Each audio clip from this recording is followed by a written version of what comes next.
All right, today we're going to dive into the beautiful and, yeah, pretty complex science of ecology. Really, it's the story of how every single living thing, from the tiniest microbe to the biggest whale, is part of one giant interconnected system. So let's explore how it all fits together. So let me ask you this. What do you have in common with a mushroom, or the soil under your feet, or even the sun? I know it sounds like the beginning of a weird riddle, right? But the answer is incredible. You are all deeply, fundamentally connected. And the science that explains how, well, that's ecology. Okay, so let's start with the big one. What exactly is ecology? At its heart, this is the textbook definition, but let's make that a little more interesting. Think of it like a play. You've got your actors, that's all the living organisms. You've got the stage, that's the physical environment.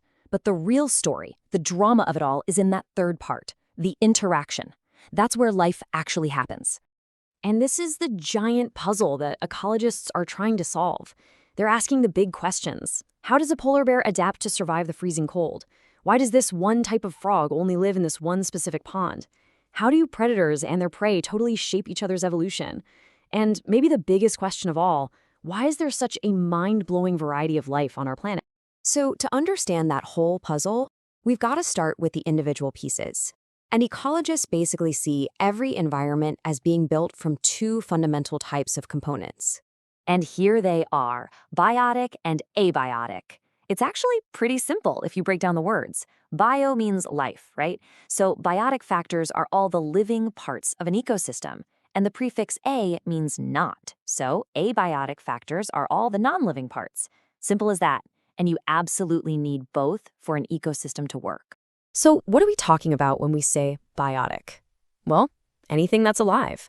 This includes the obvious stuff, plants, animals, birds, but it also includes the things we might not think about as much, like the fungi that break down a fallen tree, or the billions of bacteria in the soil that are absolutely essential for everything else. And on the flip side, you've got the abiotic components. These are the physical and chemical things that really set the stage.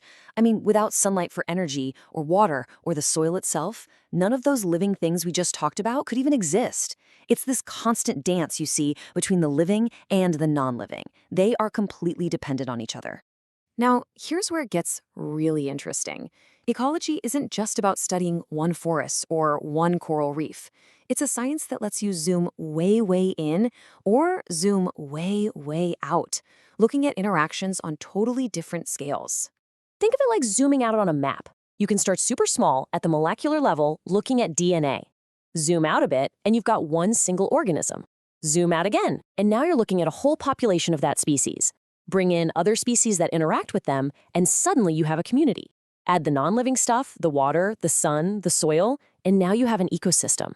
Link a bunch of those together, and you're at the landscape level. And finally, zoom all the way out, and you're looking at the global scale, the entire planet. See how each level just builds on the one before it? And just so you know, these levels aren't just for textbooks. They have incredibly important real-world uses. For instance, by studying a species at the population level, tracking how many there are and where they live, ecologists can figure out if that species is on the brink of extinction and hopefully help us understand what to do to save it. So this brings us to a huge question. Beyond just saving cool animals, why should you or I actually care about ecology in our everyday lives?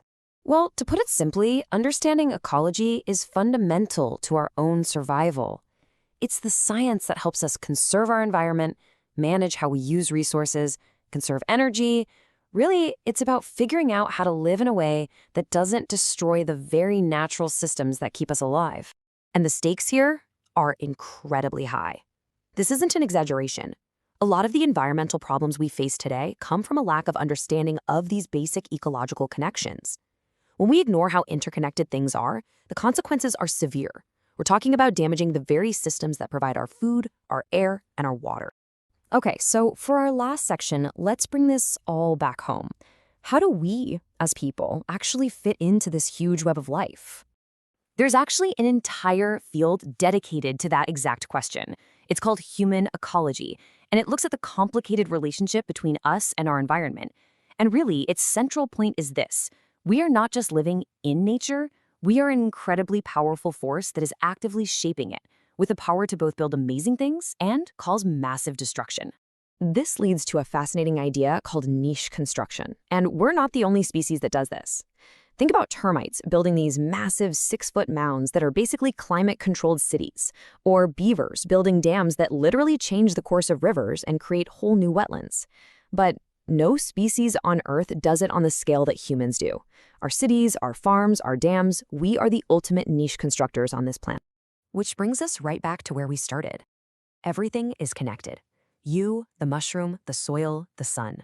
We're all woven into this incredibly intricate web. So the final question really is for you.